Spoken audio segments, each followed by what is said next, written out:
Everyone, this is Saloni and welcome to Tagde classes. तो last class में हमने फिनिश करा था अपना रिफ्रैक्शन थ्रू ग्लास लैब और आज हम स्टार्ट करेंगे अपना अगला टॉपिक स्फेरिकल लेंस। तो शुरू करते हैं आज की क्लास।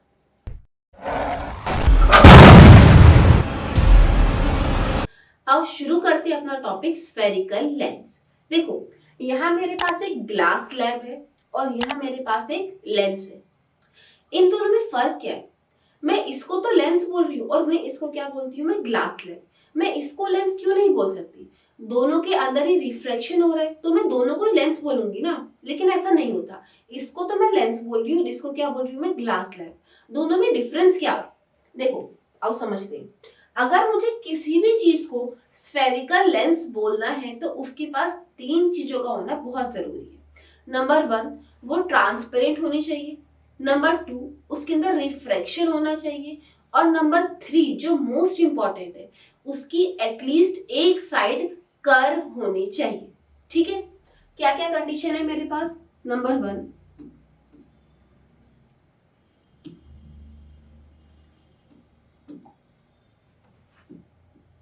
वो ट्रांसपेरेंट होना चाहिए। नंबर 2, उसके अंदर रिफ्रैक्शन होना चाहिए। और नंबर 3, उसके पास कर्व्ड सरफेस होना चाहिए। अब इन दोनों में देखो, क्या दोनों ही मटेरियल मेरे पास ट्रांसपेरेंट है? यस, दोनों ही ट्रांसपेरेंट है, मतलब पहली कंडीशन तो दोनों फुलफिल करते हैं। नेक्स्ट, क्या दोनों के अंदर रिफ्रैक्शन होता है? देखो, लास्ट क्लास में मैंने आपको ग्लास लैब बहुत ही अच्छे से समझाया था। अब आप मुझे बताइए, क्या इसके अंदर रिफ्रैक्शन होता है? यस, ग्लास लैब में भी रिफ्रैक्शन होता है। ठीक है, मतलब ये कंडीशन भी दोनों फुलफिल करते हैं। Next is curve surface. क्या दोनों के पास कर्व सरफेस है? बिल्कुल भी नहीं। देखो, इसके पास कोई भी कर्व सरफेस नहीं है, दैट्स व्हाई इसको मैं स्फेरिकल लेंस में इंक्लूड नहीं कर सकती। वही इसके पास कर्व सरफेस है, इसलिए मैं इसको स्फेरिकल लेंस में इंक्लूड करूंगी। ठीक है, इतना समझ आया कि लेंस को अगर मुझे लेंस बोलना है तो उसके पास क्या क्या होना चाहिए? वो ट्रांसपेरेंट होना चाहिए, उसके अंदर रिफ्रैक्शन होना चाहिए, और तीसरी चीज एटलीस्ट उसका एक सरफेस कर्व होना चाहिए। ठीक है, अगर कोई भी चीज इन तीनों कंडीशन को फुलफिल करती है तो मैं उसको क्या बोल सकती हूँ? स्फेरिकल लेंस बोल सकती हूँ। यहाँ तक आया समझ में? ओके, मेरे पास स्फेरिकल लेंस कितने टाइप के होते हैं? देखो, स्फेरिकल लेंस मेरे पास होते हैं काफी सारे टाइप के। यहाँ पे हमने क्या लिखा हुआ है? सिर्फ कॉन्केव लेंस और कॉन्वेक्स लेंस, बट ऐसा नहीं है। हमारे पास जो स्फेरिकल लेंस है वो काफी टाइप के होते हैं। हमारे जो इस साल सिलेबस में है वो सिर्फ दो ही टाइप के हैं, जो है कॉन्केव और कॉन्वेक्स लेंस। बाकी के जितने भी हैं वो हम पढ़ेंगे अपने 12th क्लास में। ठीक है, इस साल के सिर्फ हमारे सिलेबस में दो ही लेंस है, कॉन्केव और कॉन्वेक्स लेंस। अच्छा, अगर आपको मिरर में याद है, मिरर में मैंने आपको ये बताया था कि जो कॉन्केव मिरर है वो कॉन्वर्जिंग मिरर है, और वही मेरे पास जो कॉन्वेक्स मिरर है वो डाइवर्जिंग मिरर है। इसमें जस्ट उसका अपोजिट होता है। मतलब मेरे पास कनकेव कैसा हो जाएगा?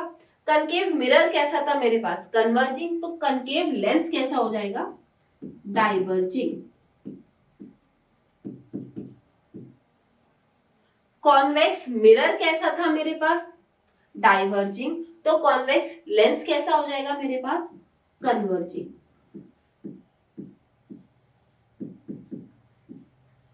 ठीक है, यहां तक आया सबको समझ में? अच्छा देखो, हमारे पास स्फेरिकल लेंस क्या होते हैं? पहली चीज, वो ट्रांसपेरेंट होने चाहिए। दूसरी चीज, उनके अंदर रिफ्रैक्शन होना चाहिए। और तीसरी चीज, एटलीस्ट उनकी एक साइड कर्व होनी चाहिए। और वो लाइट रेज को क्या करेंगे? या तो कन्वर्ज करेंगे या फिर डाइवर्ज करेंगे। यहां तक ठीक है? अब इसकी डेफिनेशन एक बार पढ़ लेते हैं। An optical lens with curve surface, उसके पास एक कर्व सरफेस होना बहुत जरूरी है। ठीक है, that make light rays either converge और डाइवर्ज। वो लाइट रेज को क्या करेगा? या तो कन्वर्ज करेगा या फिर डाइवर्ज करेगा। अगर कनकेव लेंस है तो डाइवर्ज करेगा, और अगर कॉन्वेक्स लेंस है तो कन्वर्ज करेगा। यहाँ तक आया सबको समझ में? देखो यहाँ पे जो आपको डायग्राम दिख रहा है उसमें भी हमारे पास क्या है, एक कर्व सरफेस है। ये ट्रांसपेरेंट भी है, इसके अंदर रिफ्रैक्शन भी हो सकता है और इसके पास एक कर्व सरफेस भी है। तो मैं इसको क्या बोल सकती हूँ, स्फेरिकल लेंस।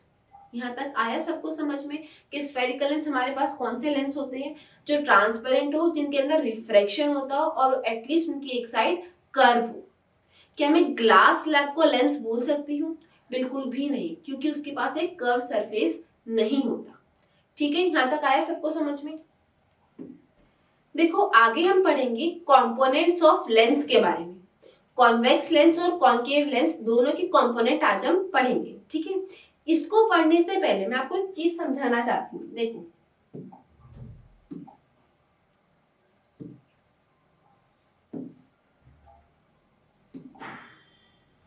मेरे पास जो मिरर होता है वो कितने स्फीयर से मिलके बना होता है, 1। इसीलिए हम बोलते हैं उसके पास एक ही स्फेरिकल सरफेस है। अब मेरे पास जो लेंस है वो कितने स्फीयर से मिलके बना है, 2। इसीलिए हम बोलते हैं लेंस के पास 2 स्फेरिकल सरफेस होते हैं। देखो ये मेरे पास 2 स्फीयर है। अब इनके बीच का जो पार्ट है ये वाला देखो, इसी को तो मैं बोलती हूँ कॉन्वेक्स लेंस। ठीक है, इसको नाम देते हैं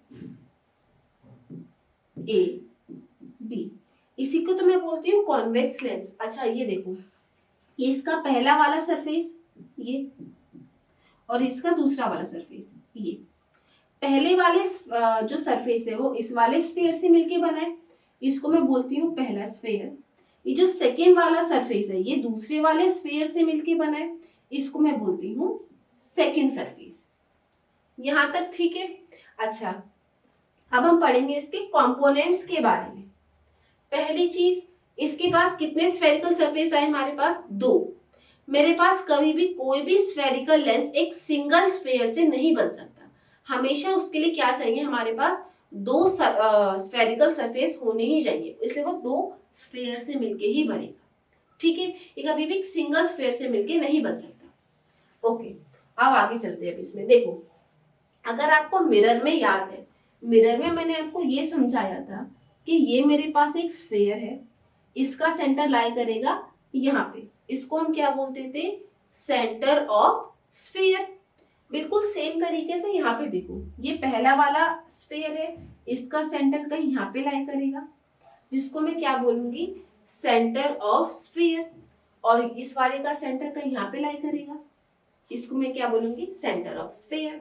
अब इसी सेंटर ऑफ स्फीयर में से जब मैंने मिरर काटा था, इस वाले स्फीयर में से जब मैंने मिरर को कट करा था, उसका सेंटर भी यहीं पे लाई कर रहा था।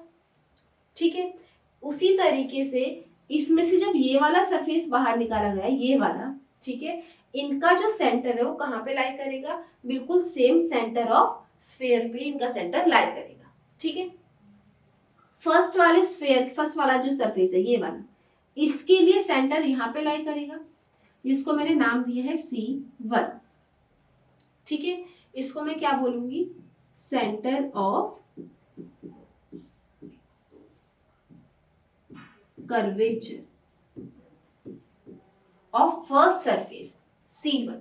ठीक है, बिल्कुल सेम तरीके से सेकेंड स्फीयर के लिए क्या आ जाएगा मेरे पास, C2। ठीक है, अब देखो मिरर में जो मेरे पास रिफ्लेक्टिंग पार्ट होता था, ये वाला, इसको मैं क्या बोलती थी, एपर्चर। सेम तरीके से जो यहाँ पे ए बी रिफ्रैक्टिंग वाला पार्ट होगा, उसको मैं क्या बोलूंगी, एपर्चर। ठीक है, तो ए बी मेरे पास क्या हो जाएगा, एपर्चर। ठीक है, आगे देखो, मेरे पास जो एपर्चर का सेंटर होता था मिरर में, उसको मैं क्या बोलती थी, पोल। यहाँ पे जो एपर्चर का सेंटर होगा ये वाला, इसको मैं क्या बोलूंगी, ऑप्टिकल सेंटर। ठीक है, ये मेरे पास 2 स्फीयर, उसमें से जो ए बी है वो इस वाले का एपर्चर। ठीक है, अब इस एपर्चर का जो सेंटर है उसको मैंने क्या नाम दिया है, ऑप्टिकल सेंटर। मिरर में उसको हम क्या बोलते थे, पोल। यहां तक ठीक है, अब आगे चलते हैं। देखो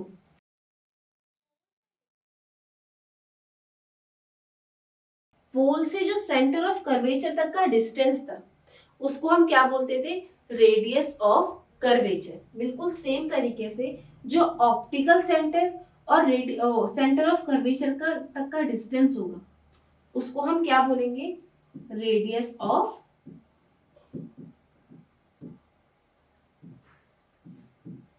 कर्वेचर। ठीक है, फॉर फर्स्ट सरफेस इसको हम बोलेंगे R1 and for the second surface इसको हम क्या बोलेंगे, R2। ओके, अच्छा नेक्स्ट, एक इमेजिनरी लाइन जो सेंटर ऑफ कर्वेचर और पोल को पास करती हुई जाती थी उसको हम क्या बोलते थे, प्रिंसिपल एक्सिस। यहाँ पे एक इमेजिनरी लाइन जो दोनों सेंटर ऑफ कर्वेचर और ऑप्टिकल सेंटर को पास करती हुई जाएगी उसको हम क्या बोलेंगे, प्रिंसिपल एक्सिस, जो कहां से कहां तक होगी, -इंफिनिटी से +इंफिनिटी।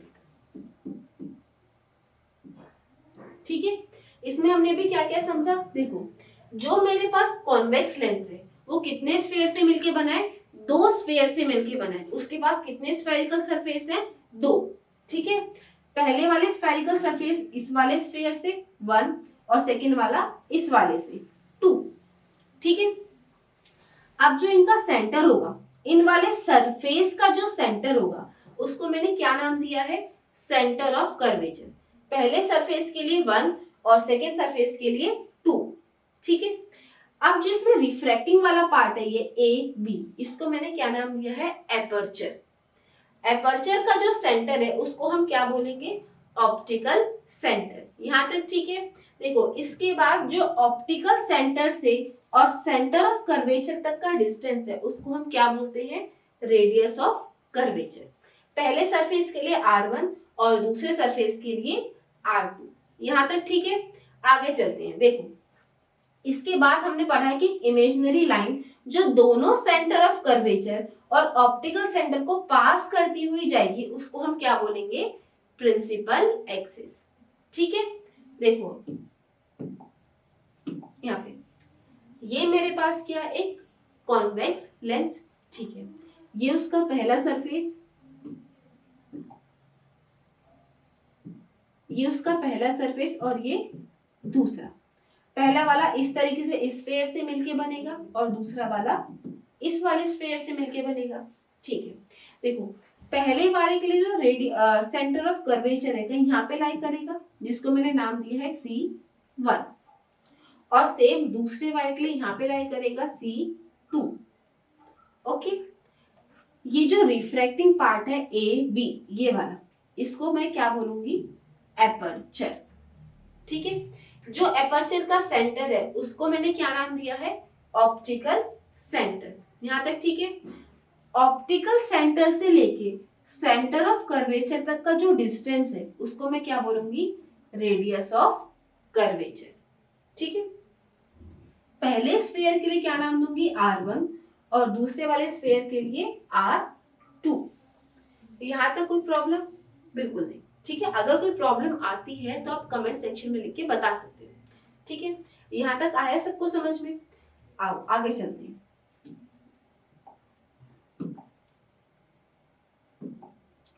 कॉनकेव लेंस के लिए देखो दोबारा मेरे पास क्या है, 2 स्फीयर। अभी मैंने आपको बताया कि जो लेंस है वो उसके पास कितने स्फेरिकल सरफेस होते हैं, 2। यहाँ पे देखो ये पहला स्फीयर, इसका स्फेरिकल सरफेस क्या हो जाएगा,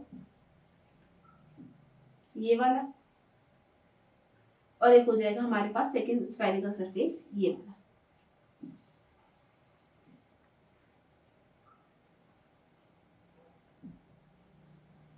इसी को मैं क्या बोलती हूँ, कॉनकेव लेंस। ठीक है, इसका मतलब कॉनकेव लेंस के पास भी कितने स्फेरिकल सरफेस होते हैं, 2। ठीक है, अब इनको नाम देते हैं, ये वाला फर्स्ट और ये वाला सेकंड। ठीक है, देखो पहला वाला जो सरफेस है ये वाला, इसका सेंटर कहीं यहाँ पे लाई करेगा जिसको मैं क्या बोलूंगी, centre of curvature of first surface. जो सेकंड वाला है ये वाला, इसका भी कहीं यहाँ पे लाई करेगा C2, जिसको मैं क्या बोलूंगी, centre of curvature of second surface. ठीक है, अब ये जो पॉइंट है ए बी, जो इसका रिफ्रैक्शन वाला पार्ट है ये वाला, इसको मैं क्या बोलूंगी, एपर्चर। जो एपर्चर का सेंटर है उसको मैंने क्या नाम दिया है, ऑप्टिकल सेंटर। ठीक है, ऑप्टिकल सेंटर से सेंटर ऑफ कर्वेचर तक का जो डिस्टेंस है उसको मैं क्या बोलती हूँ, रेडियस ऑफ कर्वेचर। पहले वाले स्फीयर के लिए क्या हो जाएगा, r1 और दूसरे वाले स्फीयर के लिए r2। ठीक है, और हमने क्या पढ़ा था, एक इमेजिनरी लाइन जो दोनों सेंटर ऑफ कर्वेचर और ऑप्टिकल सेंटर को पास करती हुई जाती है उसको हम क्या बोलते हैं, प्रिंसिपल एक्सिस। एक लाइन जो दोनों सेंटर ऑफ कर्वेचर और ऑप्टिकल सेंटर को पास करती हुई जाएगी उसको हम क्या नाम देंगे, प्रिंसिपल एक्सिस। यहां तक आया सबको समझ में?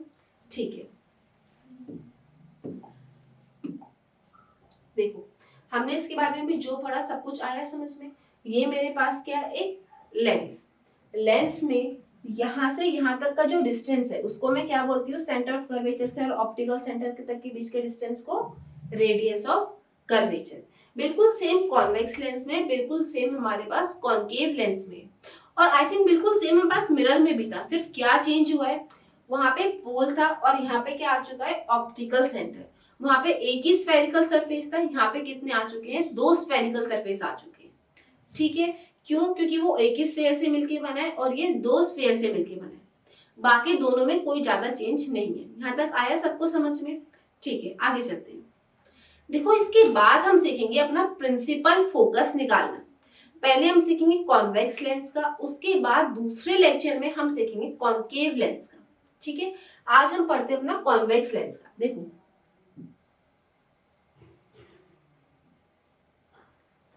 ये मान लो मेरे पास क्या है, एक कॉन्वेक्स लेंस। ठीक है, ए बी, जिसमें ए बी मेरे पास क्या हो जाएगा, एपर्चर। जो एपर्चर का सेंटर है उसको मैं क्या बोलती हूँ, ऑप्टिकल सेंटर। इसको मैं डिनोट करती हूँ ओ से। ठीक है,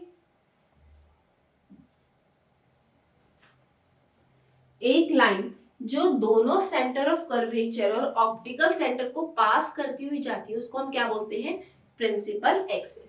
ठीक है, ये मेरे पास क्या हो जाएगा, पहला वाला सरफेस, इसका सेंटर ऑफ कर्वेचर का यहाँ पे लाई करेगा C1। ये मेरे पास हो जाएगा दूसरा सरफेस जिसका सेंटर ऑफ कर्वेचर का यहाँ पे लाई करेगा C2। यहां तक ठीक है? अच्छा देखो,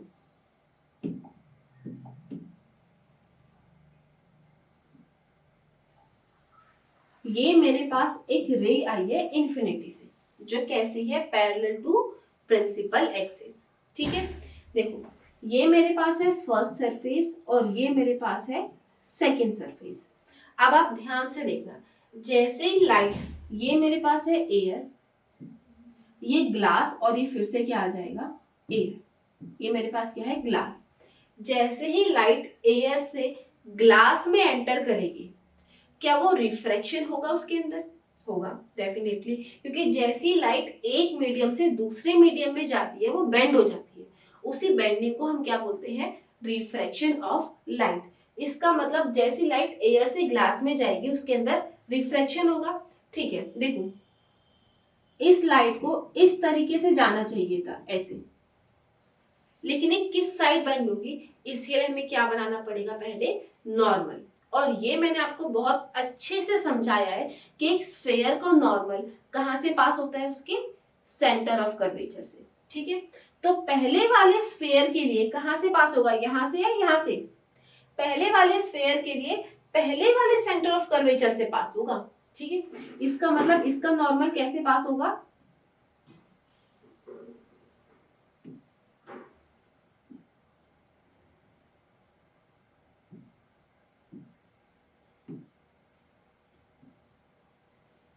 कुछ इस तरीके से। ठीक है, इसका नॉर्मल ऐसे पास होगा कुछ यहाँ से। अच्छा अब देखो ये लाइट किस तरीके से बेंड होगी, अब ये गई है रेयर से डेंसर मीडियम में। जब भी कोई लाइट रेयर से डेंसर में जाती है वो टुवर्ड्स द नॉर्मल बेंड हो जाती है। ठीक है, जैसे रेयर से डेंसर में जाएगी तो कैसे बेंड होगी, वो टुवर्ड्स द नॉर्मल। इसका मतलब यहाँ पे लाइट कुछ इस तरीके से बेंड होगी, ठीक है। अच्छा, अब जैसे ये सेकेंड सरफेस पे आएगी, अब इसके अंदर दोबारा रिफ्रैक्शन होगा, क्योंकि अब ये ग्लास से एयर में जा रही है, मीडियम चेंज हो रहा है, इसका मतलब दोबारा से इसके अंदर क्या होगा, रिफ्रैक्शन होगा। अब इस लाइट को ऐसे जाना चाहिए था, लेकिन ये कैसे जाएगी, पहले एक नॉर्मल ड्रॉ करते हैं। देखो, सेकेंड सरफेस के लिए नॉर्मल कहां से पास होगा, सेंटर ऑफ कर्वेचर से, फर्स्ट से सेकंड से, सेकंड से। अगर फर्स्ट सरफेस है तो फर्स्ट सेंटर ऑफ कर्वेचर से, अगर सेकंड सरफेस है तो सेकंड सेंटर ऑफ कर्वेचर से, ठीक है। इसका मतलब ऐसे,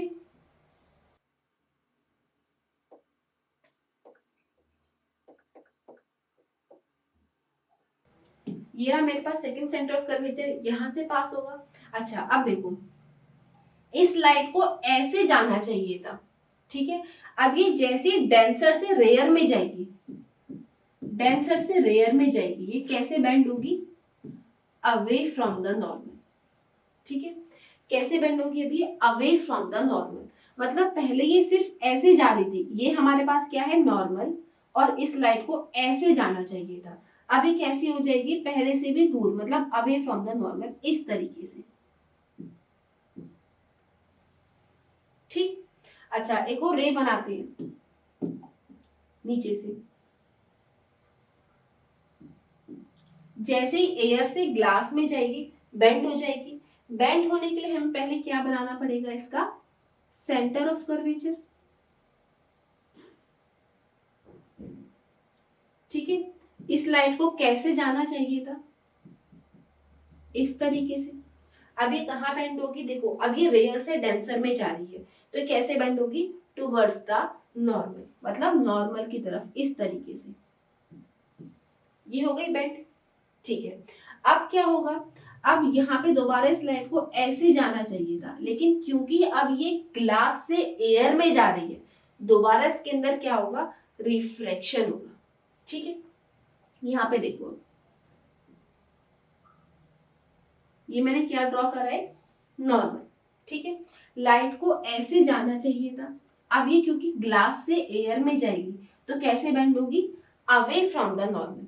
तो ये मेरे पास नॉर्मल है, नॉर्मल से दूर ले जाओ इसको, ये रही, ठीक है। मिरर में हमने क्या सीखा था, जहां पे दोनों रिफ्लेक्टिंग रेस मीट करती है, वहां पे मेरे पास क्या बनती है, इमेज बनती है। यहाँ पे क्या होगा, जहां पे दोनों रिफ्रैक्टिंग रेस मीट करेंगी, वहां पे मेरे पास क्या बनेगी, इमेज बनेगी। और यहाँ पे क्या हो रहा है, दोनों रिफ्रैक्टिंग रेस जहां पे मीट करेंगी, ये वाला जो पॉइंट है, इसको मैं बोलती हूँ फोकस, ठीक है। ये एक रे आई, यहाँ पे मीट करेगी, ये दूसरी रे आई, यहाँ पे मीट करेगी। अब जहां पे दोनों रिफ्रैक्टिंग रेस मीट करेंगी, उस पॉइंट को मैं क्या बोलूंगी, फोकस, ठीक है। कौन सी रेस, जो पैरेलल टू प्रिंसिपल एक्सिस थी, आफ्टर रिफ्रैक्शन जहां पे भी मीट करेगी, उस पॉइंट को मैं क्या बोलूंगी, फोकस, ठीक है। देखो, फोकस कहाँ पे लाई करता है, प्रिंसिपल एक्सिस पे। देखो, आज हमने क्या क्या पढ़ा, आज हमने सबसे पहले ये पढ़ा कि लेंस हम किसको बोल सकते हैं और किसको नहीं। उसके बाद हमने क्या पढ़ा, उसके बाद हमने पढ़ा कंपोनेंट ऑफ लेंस, कॉनकेव और कॉन्वेक्स दोनों के लिए। उसके बाद हमने क्या पढ़ा, प्रिंसिपल फोकस और फोकल लेंथ को निकालना, किसके लिए, कॉन्वेक्स लेंस के लिए, ठीक है। अब एक बार कुछ टर्म्स है उनको और पढ़ लेते हैं। ऑप्टिकल सेंटर, ऑप्टिकल सेंटर मेरे पास क्या होता है, this is the central point of lens where light ray pass through without bending. अब इसका मतलब क्या, देखो, लेंस में मेरे पास जो ऑप्टिकल सेंटर होता है ना, ये वाला, यहाँ पे जब भी लाइट पास होती है वो बेंड नहीं होती। मिरर में क्या हो रहा था, मिरर में जब भी लाइट पोल को स्ट्राइक करती थी वो रिफ्लेक्ट हो जाती थी। अब यहाँ पे मिरर तो है नहीं, तो रिफ्लेक्ट तो हो नहीं सकता, यहाँ पे क्या करती है, लाइट सीधी निकल जाती है, उसमें कोई भी डेविएशन नहीं होता है, वो बेंड नहीं होती है, ठीक है। मतलब पूरे लेंस में अकेला ऑप्टिकल सेंटर ही एक ऐसा पॉइंट है जहां पे लाइट सीधी निकल जाएगी, बेंड नहीं होगी। ओके, आगे चलते हैं।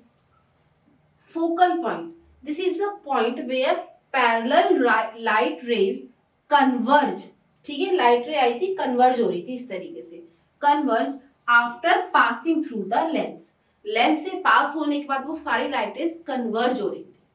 Okay, focal length, this is the distance between optical centre and focal point. यहाँ तक आया समझ में? अच्छा, जैसा हमने मिरर में सीखा था एक फॉर्मूला, सेम यहाँ पे भी अप्लाई होगा। जो मेरे पास फोकल लेंथ है वो रेडियस ऑफ कर्वेचर का हाफ होती है, ठीक है। सेम चीज हमने कहाँ सीखी थी? मिरर में, और बिल्कुल सेम रूल फॉलो होगा हमारा यहाँ पे लेंस में। यहाँ तक आया सबको समझ में? आगे का हम पढ़ेंगे अपनी अगली क्लास के अंदर। Thank you.